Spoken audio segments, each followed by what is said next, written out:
Om Shanti. Good morning.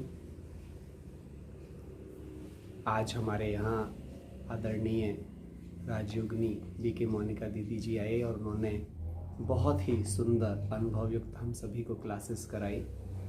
और क्योंकि आज वो ग्रेटर नोएडा में हैं, स्वर्ण नगरी के अंदर, तो हमें दीदी को हम वैसे मुरली सुनानी थी हमारे सेंटर के, लेकिन वो अन्य सेवाओं में बिजी होने के कारण मुझे उन्होंने सुनाने के लिए अवसर दिया। मेरा नाम बीके प्रमोद भाई है और मैं पिछले 30 वर्षों से प्यारे बाबा का बच्चा हूँ, कुमार जीवन में हूँ। और दीदी ने आज मुझे आप सभी को मुरली की सेवा करने का जो ये अवसर दिया है, इससे मैं बहुत अच्छा फील कर रहा हूँ। जैसे दीदी ने हम सभी की सेवा की उमंगों से भरा, और दीदी अभी अन्य सेवाओं में बिजी हैं, परंतु उन्हें आपकी मुरली की सेवा करनी है, तो इस मुरली की सेवा ना टूट जाए इसका भी उनको ख्याल है। तो इसके अंतर्गत आज मेरे द्वारा आपके पास ये मुरली के महावाक्य जो बाबा के हैं वो पहुँचने वाले हैं। तो देखते हैं कि आज बाबा हमें 20 तारीख में किन ज्ञान रत्नों से श्रृंगार कर रहे हैं। तो बाबा कहते हैं, मीठे बच्चे सच्चे बाप के साथ सच्चा होकर रहो, तो कदम कदम पर पद्मों की कमाई जमा होती जाएगी। सच्चाई, सच्चा दिल तो मुराद हासिल, साफ दिल तो मुराद हासिल, सच्चे दिल पर साहेब राजी। तो इसलिए बाबा ने कहा सदा सच्चा होकर रहो तो पद्म कमाई जमा होती जाएगी। प्रश्न पूछा बाबा ने, कौन सी प्राप्ति भगवान के सिवाय दूसरा कोई करा नहीं सकता, है ना? कोई और मनुष्य आत्मा करा ही नहीं सकती आत्मा को प्राप्तियाँ। तो कौन सी प्राप्तियाँ हैं? उत्तर है, मनुष्य को चाहना रहती है हमें शांति व सुख मिले। शांति मिलती है मुक्ति धाम में और सुख मिलता है जीवन मुक्ति में, क्योंकि शांति आप अकेले भी एक्सपीरियंस कर सकते हो, लेकिन सुख के लिए हमेशा संबंध चाहिए और संबंध के साथ साथ धन भी चाहिए, है ना? तो मुक्ति और जीवन मुक्ति, इन दोनों चीज़ों की प्राप्ति भगवान के सिवाय दूसरा कोई करा ना सके। तुम बच्चों को अब ऐसी भटकती हुई आत्माओं पर तरस आना चाहिए। तो बाबा कहते सारा विश्व क्योंकि भटक रहा है तो हमें तरस आना चाहिए। बेचारे रास्ता ढूंढ रहे हैं, और अगर हमें रास्ता मिल गया है तो हमारे कर्मों से, हमारे व्यवहार से, हमारी चलन से दूसरों को इस रास्ते की तलाश बन जानी चाहिए। भटक रहे हैं, उन्हें रास्ता दिखाना है ना? बाबा हमें अंधों की लाठी कहता है, हमें लाइट हाउस कहता है। तो हमें क्या करना है? हमें दूसरों का मार्गदर्शक बनना है, क्योंकि भगवान ने हमारा मार्गदर्शन किया है। इसलिए आज गीत भी क्या है? इंसाफ की डगर पर। तो क्या करना है? हमें चल के दिखाना है। किसकी डगर पर? इंसाफ की डगर पर। कठिन तो होगी लेकिन उसके परिणाम बहुत सुंदर होंगे, क्योंकि चरित्र जिसने निर्माण कर लिया उसे चीज़ों की आवश्यकता नहीं होती। हमेशा जीवन बस एक ही बात मुझे याद रखनी है कि चीज़ों से ऊपर मुझे चरित्र को रखना है। चरित्र है तो चीज़ें अपने आप आ जाएंगी। ओम शांति। यह गीत भी बच्चों के लिए है, क्योंकि सच्चाई पर सच्चे बाबा के डायरेक्शन पर बच्चे ही चलते हैं, बच्चे ही चलते हैं। Only we can, nobody can. फिर कई तो अच्छी रीति चलते हैं, कोई नहीं भी चलते हैं। जो चलेंगे वही ऊंच पद पाएंगे, जो चलेंगे वही ऊंच पद पाएंगे। बस क्या है? बस मुझे चलते जाना है, कभी रुकना नहीं है। जो राह चुनी तूने बस उस पर चलते जाना रे। हाँ, एक गीत भी है, तो सुने इसको लेकर के। बहुत प्यारा गीत है, जो राह चुनी तूने। किशोर कुमार का गीत है, बहुत ही प्यारा गीत है। हम सारे ब्राह्मणों को रोज सुनना चाहिए। नहीं चलेंगे तो वह ऊंच पद भी पा नहीं सकेंगे। रुक के ठहरा हुआ पानी सड़ जाता है ना? बाप व साजन के साथ सच्चा रहना है, क्योंकि उनकी सच्ची मत मिलती है। दूसरे सब झूठी मत देते हैं। मनुष्य को सब झूठी ही मत देते हैं। गाया हुआ है, झूठी माया झूठी काया, झूठा सब संसार। सब कुछ क्या है? सब कुछ झूठा है। यह तो झूठ ही झूठ है। सचखंड में झूठ होता नहीं। जिस सचखंड के लिए तुम पुरुषार्थ कर रहे हो, तो बच्चों को बाप से बहुत सच्चा बनना है। फिर भी बेहद का बाप है। सच्चा हो रहने से कदम कदम पर पदमपति होते रहते हैं। झूठे तो पदमपति नहीं बनेंगे। तो बाप के साथ झूठ बोलना बड़ा खराब है। सदैव सच्चा हो रहना चाहिए, नहीं तो सचखंड में इतना पद पा नहीं सकेंगे। अच्छा, यह तो हुई बच्चों प्रति सावधानी।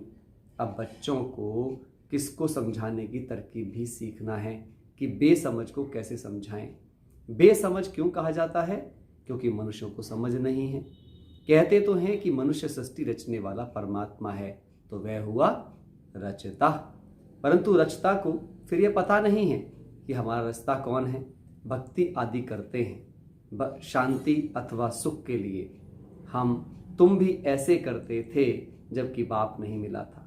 कृष्ण का भजन करते हैं, उनको याद करते हैं, उनको मनाने की साधना करते हैं, परंतु उनसे क्या मांगते हैं कुछ पता नहीं रहता। हमारा रचने वाला कौन है कुछ भी नहीं जानते। तुम बच्चे जानते हो, जब तक बाप नहीं मिला था तो हम अनेक प्रकार की साधना भक्ति आदि करते आए। करते करते रिजल्ट क्या हुई? कुछ भी नहीं। सृष्टि को तो तमो प्रधान बनना ही है। फिर इतनी जो साधना करते हैं उससे कुछ मिलता है व नहीं, यह विचार भी नहीं किया जाता। अब समझते हैं, क्या समझते हैं भाई? कुछ भी मिलता नहीं है ना। भक्ति से क्या मिला? और ही गिरते चले आए ना। हमको चाहिए क्या? यह भी कोई की बुद्धि में नहीं है। सन्यासी कहेंगे निर्वाण धाम में जाने के लिए हम साधना करते हैं, परंतु वह तो जिसको रास्ते का पता होकर आया हो तब तो रास्ता बता सके भाई, और कोई तो रास्ता बता नहीं सकते। जो आते हैं उन्हों को पुनर्जन्म तो लेना ही है, अंत तक पुनर्जन्म तो लेते आना है। जब तक सृष्टि का विनाश हो व सृष्टि रूपी झाड़ जड़ जड़ी भूत हो तब तक सबको रहना है। मनुष्य कईयों के लिए समझते हैं फलाना ज्योति ज्योत समाया है, वैकुंठवासी हुआ व स्वर्ग पधारा। अब वास्तव में स्वर्ग में तो पधारा कोई भी नहीं है।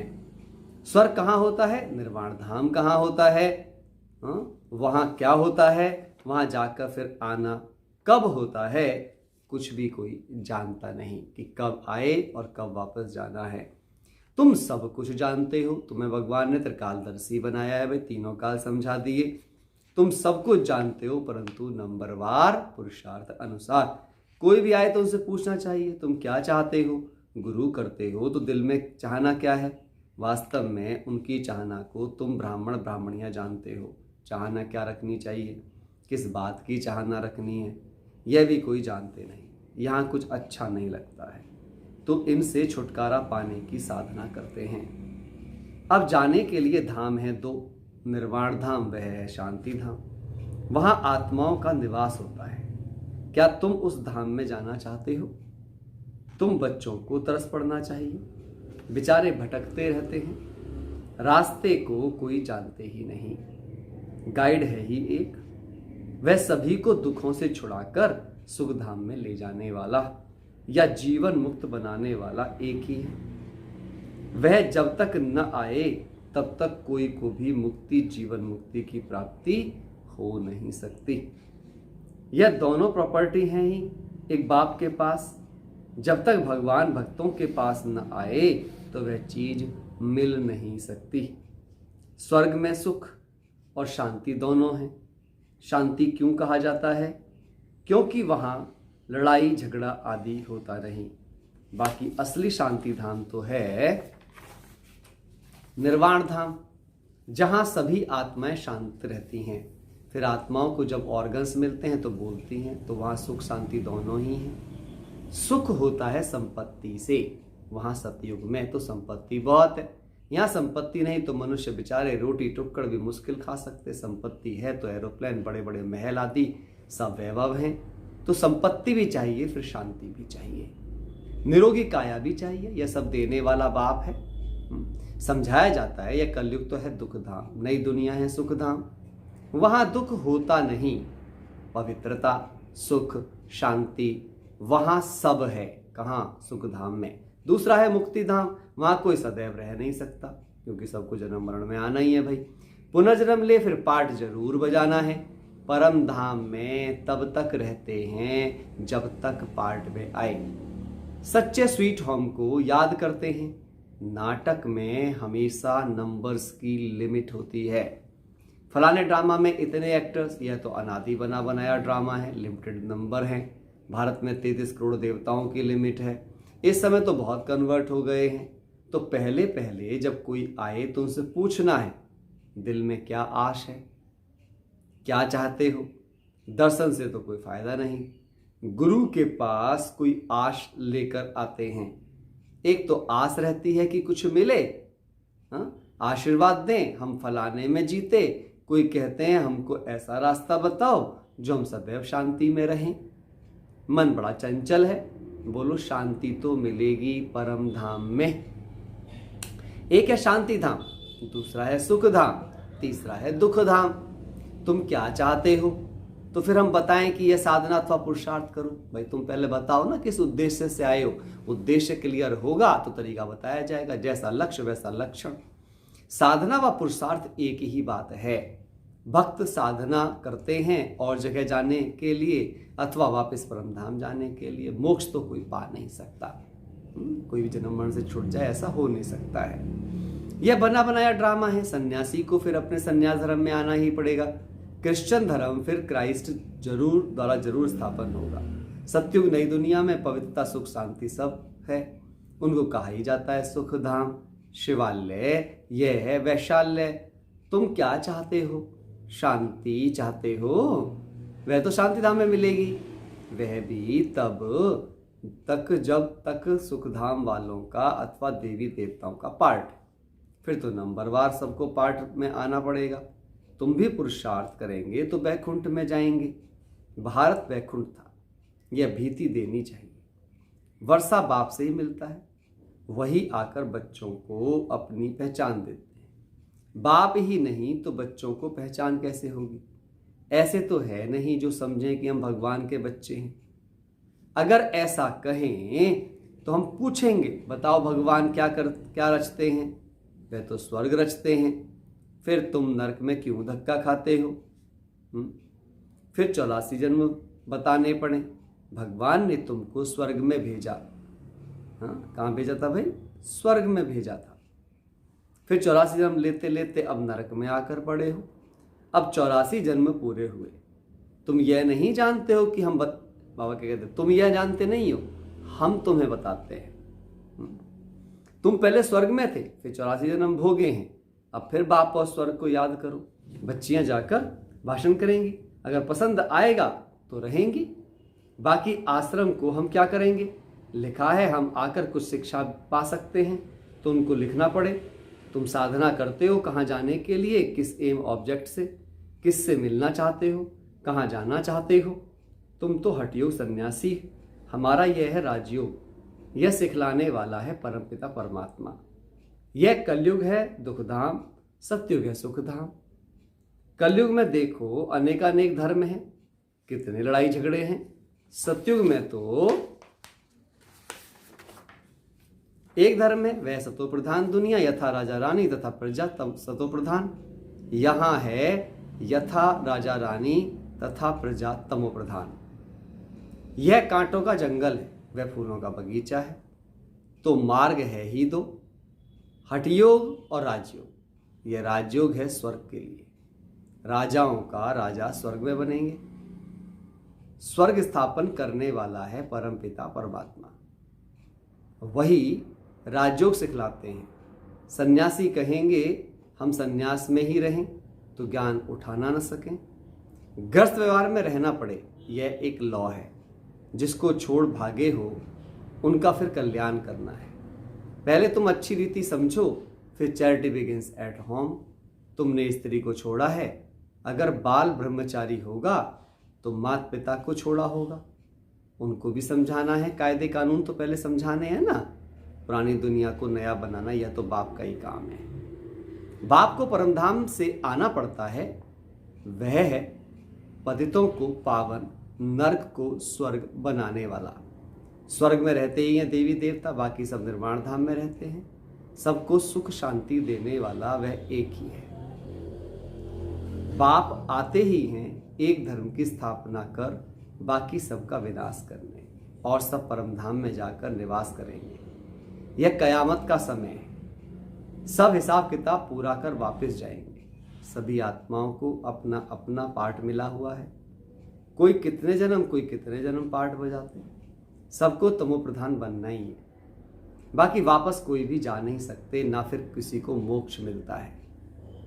बाकी हुई मुक्ति जीवन मुक्ति। हम जीवन मुक्ति के लिए पुरुषार्थ करते हैं, इसमें मुक्ति भी आ जाती है। तुम अगर मुक्ति चाहते हो तो अच्छा बाप को याद करो, तो विकर्म विनाश हो, और तुम बाप के पास चले जाएंगे। यह एक ही रास्ता स्वयं बाप बतलाते हैं, कोई और रास्ता नहीं है। और स्वदर्शन चक्र भी फिर आते रहेंगे, पढ़ाई पढ़ते रहेंगे तो स्वर्ग में आएंगे। तो सन्यासियों को फिर गृहस्थ में जाना पड़े, हिम्मत चाहिए। एक ज्ञानेश्वर गीता है जिसमें यह लिखा हुआ है, बोला एक बच्चा देकर सन्यास करो तो कुल की वृद्धि होगी। फिर तो कोई बाल ब्रह्मचारी हो ना सके। बाल ब्रह्मचारी भीष्म पितामह का तो बहुत मान है, परंतु मनुष्य तो एक दो पर एतबार विश्वास भी नहीं करते, समझते हैं ग्रस्त में रहते और विकार में न जाए, यह हो नहीं सकता। लेकिन उन्हें कोई भगवान सर्वशक्तिवान की मदद थोड़ी ही है, ना कोई में राजयोग सिखाए स्वर्ग की स्थापना करने की ताकत है। सबको दुखों से छुटकारा दिलाकर सुख में ले जाना, यह सिवाय परमात्मा के कोई कर नहीं सकता। दोनों दरवाजों की चाबी बाप के पास है। स्वर्ग का फाटक खुलता है तो मुक्ति का भी खुलता है। मुक्ति में जाने सिवाय स्वर्ग में जा कैसे सकते, दोनों गेट्स इकट्ठे खुलते हैं। अच्छा, मीठे मीठे सिकलधे बच्चों प्रति माता पिता बाप दादा का याद कर गुड मॉर्निंग। रूहानी बाप की रूहानी बच्चों को नमस्ते। हम रूहानी बच्चों के रूहानी बाप को नमस्ते। धारणा के लिए मुख्य सार है, पहला, मुक्ति के लिए बाप को याद कर विकर्म विनाश करने हैं, और जीवन मुक्ति के लिए स्वदर्शन चक्रधारी बनना है। मुक्ति के लिए याद और पद के लिए स्वदर्शन चक्रधारी, पूरा ज्ञान अंडरस्टैंड करना है। पढ़ाई पढ़नी है, पढ़ाई पढ़नी है। पढ़ाई पढ़ना मतलब एक सब्जेक्ट नहीं, चारों सब्जेक्ट। पढ़ाई मतलब चारों सब्जेक्ट। जब हम कहते हैं पढ़ने जा रहे हैं तो हम चारों सब्जेक्ट के साथ जा रहे हैं। जब हम स्कूल जाते थे तो ये नहीं कहते थे मैथ पढ़ने जा रहा हूँ, साइंस पढ़ने जा रहा हूँ, नहीं, चारों सब्जेक्ट पढ़ने जा रहे हैं, जितने भी सब्जेक्ट हमारे पास होते थे। तो ऐसे ही हम जब बाबा पढ़ाई की बात करते हैं, ज्ञान की बात नहीं करते, बाबा पढ़ाई की बात करते हैं, हमारा चारों सब्जेक्ट। तो रहमदिल बनकर भटकने वालों को दूसरा है घर का रास्ता बताना है। मुक्ति और जीवन मुक्ति का वर्षा हर एक को बाप से दिलाना है। वरदान है रूहानियत में रहकर स्वमान की सीट पर बैठने वाले, रूहानियत में रहकर अर्थात आत्मिक स्थिति में बिल्कुल रूहानी चेहरा बैठने वाले सदा सुखी सर प्राप्ति स्वरूप भाव। कोई आपको देखे तो उसे लगना नहीं चाहिए कि कोई बहुत बोझिल बैठे हैं, दुखी अशांत लोग बैठे हैं। नहीं, इन्हें जो पाना था वो पा लिया इन्होंने। हर एक बच्चे में किसी न किसी गुण की विशेषता है। संडे की वाणी विशेषता पर ही थी। सभी विशेष है, गुणवान है, महान है, मास्टर सर्वशक्तिमान है। यह रूहानी नशा सदा स्मृति में रहे, इसको ही कहते हैं स्वमान। स्वयं को मान देना है, किसी से मान की आवश्यकता नहीं हमें। इस स्वमान में अभिमान आ नहीं सकता। अभिमान की सीट कांटों की सीट है, इसलिए उस सीट पर बैठने का प्रयत्न नहीं करो। रूहानियत में रहकर स्वमान की सीट पर बैठ जाओ तो सदा सुखी, सदा श्रेष्ठ, सदा सर्व प्राप्ति स्वरूप का अनुभव करते रहेंगे। स्लोगन है, अपनी शुभ भावना से हर आत्मा को दुआ देने वाले और क्षमा करने वाले ही कल्याणकारी हैं। हाँ, संडे की मुरली में भी शुभ भावना शुभकामना से किसी का परिवर्तन कर सकते हैं, और आज भी अपनी शुभ भावना से हर आत्मा को दुआ देने वाले और क्षमा करने वाले ही कल्याणकारी हैं। अच्छा, ओम शांति। 1 मिनट बस डीप साइलेंस में बाबा को थैंक्स बोलें कि थैंक्स प्यारे बाबा, जो आपने मुझ आत्मा को इतने सुंदर ज्ञान रत्नों से श्रृंगार दिया।